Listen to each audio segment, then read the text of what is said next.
ข่าวด่วนพบเนนน้อย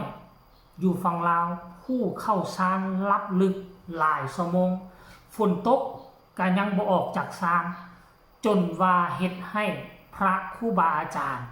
เนนน้อยผู้ที่เป็นหมู่ครูจำเป็นต้องได้ยกล่างเอาเนนคนนี้เอาเข้าไปอยู่ในกุฏิกราบทักทายสบายดี FC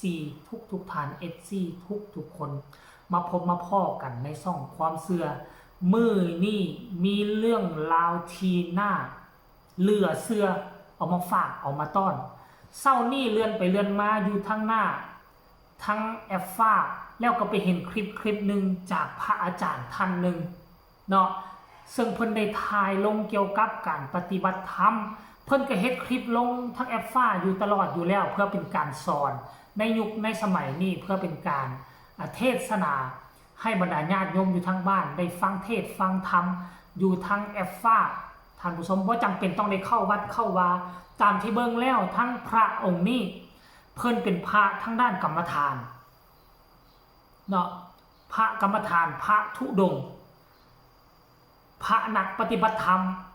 แล้วก็จะมีลูกศิษย์ลูกหาเพิ่นก็สิมีกิจกรรมของเพิ่นเดินป่าธุดงค์ไปบอนหั่นบอนนี่ต่างๆนานาสนาแล้วลูกศิษย์ลูกหาก็มีหลายคนเน้นน้อยมาบวชนำกันหลายองค์แล้วจะมีองค์หนึ่งที่เพิ่นเห็นแล้วรู้สึกว่าแปลกหูแปลกตาเวลาที่เข้าฌานนั่งสมาธิทุกครั้งเน้นน้อยองค์นี้จัวน้อยองค์นี้น่ะจะนั่งสมาธิแบบลับเลิกคันถ้าคนเฮานี่จะนั่งสมาธิแล้วจะนอนรับไปเลยนี่มันก็ยากสิจะรับไปในขณะที่นั่งคัตมาธิแล้วคัดสมาธิน่ะแต่องค์นี้น่ะฝนตกใส่หัวก็บ่รู้สึกถ้าเป็นคนเฮานอนรับนี่ฝนตกใส่หัวนี่มันก็ต้องรู้สึกมันต้องตื่นแม่นบ่ล่ะแต่เนน้อยองค์นี้คือรับเลิกเขาบ่เอิ้นว่ารับเขาเอิ้นว่าเข้าฌานปฏิบัติธรรมคือบรรลุธรรมในการเข้าสมาธิแบบเข้าลึกซึ่งแบบคือทอดจิตวิญญาณออกไปนะท่านผู้ชมและครั้งนี้บ่เป็นครั้งทำอิฐมันเป็นครั้งที่5แล้วที่ผ่านมาเพิ่นก็บ่เคยถ่ายคลิปแบบนี้แต่ว่าครั้งนี้เป็นครั้งที่5เพิ่นก็เลยอยากถ่ายคลิปเอามาเป็นหลักฐานหรือว่านี่คือพระพุทธเจ้าองค์ที่10ที่จะมาบังเกิดหรือบ่อยู่ในพื้นแผ่นดินลาวของพวกเราแล้วมันก็เฮ็ดให้กระแสญาติโยมอุ้ยหลายคนให้ความสนอกสนใจเนาะที่สำคัญให้ทุกคนไปเบิ่งคลิปนี้ซะก่อนเบิ่งคลิปนี้แล้วมีความคิดความเห็นแนวใดแล้วจึงกลับคืนมาพ้อกันในช่วงต่อไปก็แล้วกันยังบอกจากสมาธิเลยนี่ตัวแข็งคือหินเลยเบิ่งหลังนี่ซื่อเลย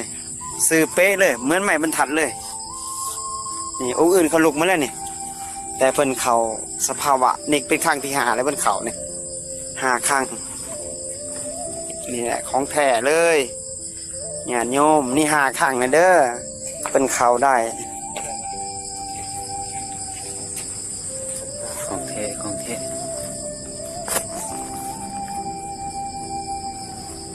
ต้องอยู่คนเราต้องอยู่ข้างๆเพื่อบ่ให้เขาภาวะอันนี้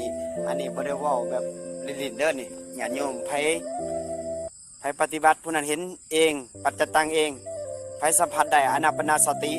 ผู้นั้นน่ะลงมือจริงทำจริงผู้นั้นเจอของจริง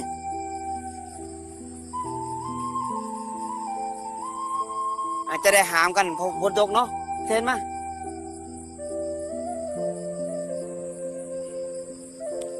คนละข้างจับหามเข้าในเลยบอกกราบบวชก่อนบอกกราบจับข้างหลังจับแม่ป้าแม่ขันจอกป้าแม่จับบอกแม่จับอุ้มตัวคนแม่อุ้มตัวคนแม่อุ้มตัวคนจับแม่ป้าแม่ขันจอกกันลูกอุ้มคนอันนี้ตัวแข็งไปแล้วนี่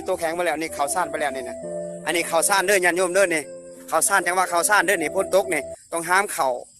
ไปแล้วญาติโยม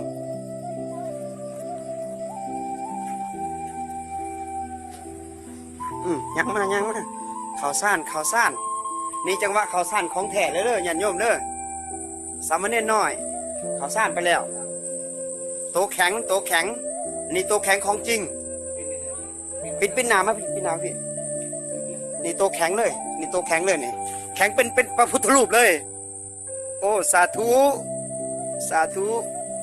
ตัวแข็งเป็นพระพุทธรูปเลย อันนี้จนได้หามเลยญาติโยมฝนตกยังบ่ออกจากซ่านเลยญาติโยมเลยยังนั่งนิ่งตัวแข็งเป็นหินเลยนี่ฝนตกสามเณรน้อยต้องหรือว่านี่มันคือข่าวดีของประเทศเฮาหรือบ่ทุกทานเฮาอาจจะหลุดพ้นทุกโศกจะมุ่งหน้าเข้าไปสู่ความศรีวิไลความมีมาตรฐานในสังคมเนาะสิ่งดีๆแล้วนี่อาจจะเกิดขึ้นคนแบบนี้นะพระเน้นแบบนี้มันมีน้อยอยู่ในสังคมลาวและก็ไทยพวกเขาที่ผ่านมานี่100 กว่าปี จึงมีคนหนึ่งและทัดมาปัจจุบันนี้ตั้งแต่100 กว่าปีจนมาถึงปัจจุบันนี้บ่เคยมีอยู่ทางไทยและก็ทางลาวที่จะมีเนนหรือพระหรือครูบาอาจารย์องค์ใดที่จะสามารถนั่งสมาธิแบบเข้าฌานและรับเลิกขนาดนี้พวกเจ้าเห็นคลิปวิดีโอนี้แล้วหรือยังบางคนก็จะคิดไปต่างๆนานาบางคนก็เชื่อบางคนก็ยังบ่เชื่อแต่สำหรับค่อยก็เชื่อแน่บ่เชื่อแน่ท่านผู้ชมเนาะอาจจะเป็นการสร้างกระแสให้วัดว่าของตนเองให้ตนเองมีชื่อเสียงโด่งดังขึ้นมาบ่ว่าสามารถฝึกฝนล่อล้อมให้ศิษย์ตนเองสามารถเข้าฌานได้แล้วคนก็จะลังไหลเข้าไปหาสำนักสงฆ์ของตนเองลังไหลเข้าไปหาวัดของตนเองเพื่อไปสนับสนุนช่วยเหลือเพราะคนที่เลื่อมใสศรัทธาเรื่องพระพุทธศาสนาอยู่ประเทศเฮาก็หลายและอีกในมุมมองหนึ่งตามที่ค่อยเบิ่งอาจจะเป็นจริงได้ขั้นก่อนแล้วนี่ว่าคนที่เข้าฌานเป็นผู้ใหญ่ที่ค่อยก็อาจจะบ่เชื่อเพราะผู้ใหญ่มีความอดทนสูงสามารถแสดงได้เก่งแต่ว่ากับเด็กน้อยอายุซ้ำนี้เน้นน้อยอายุซ้ำนี้ค่อยคิดว่าการที่แสดงนี่เขาคงจะบ่แสดงได้เก่งขนาดนี้แหละคงจะบ่มีความอดทนได้ดีขนาดนี้ขั้นถ้ากรณีว่าเราจะบ่นั่งเข้าสมาธิรับเลิกแท้เจบ่เราคิดว่าเราต้องเข้าสมาธิแท้ท่านผู้ชมเบิ่งสีหน้าท่าทางเบิ่งการหายใจเบิ่งการนั่งก็แอนเอิกดีดักเบิ่งแล้วเป็นรูปแบบของพระพุทธเจ้าเบิ่งแล้วเป็นรูปแบบของพระอรหันต์ที่เพิ่นสำเร็จเข้าสู่อันนั้นได้ท่านผู้ชมเข้าสู่ฌานที่เลิกเสื่อมได้อันนี้คือการเคลื่อนไหวอยู่ในสังคมลาวของพวกเฮาฟังหูไว้หูนี่ไผบ่เชื่อก็อย่าลบหลู่ไผเชื่อก็แล้วไปไผบ่เชื่อก็อย่าวิพากษ์วิจารณ์ฟังหูไว้หูเนาะท่านผู้ชมคลิปนี้เอามาฝากเอามาต้อนเพียงซ้ำนี้และเจบ่ลาวจะขอติดตามข่าวตัวนี้ว่าจะมีคลิปวิดีโอปล่อยออกมาเป็นระยะหรือบ่หรือจะมีเพียงซ้ำนี้หรือมันอาจจะเป็น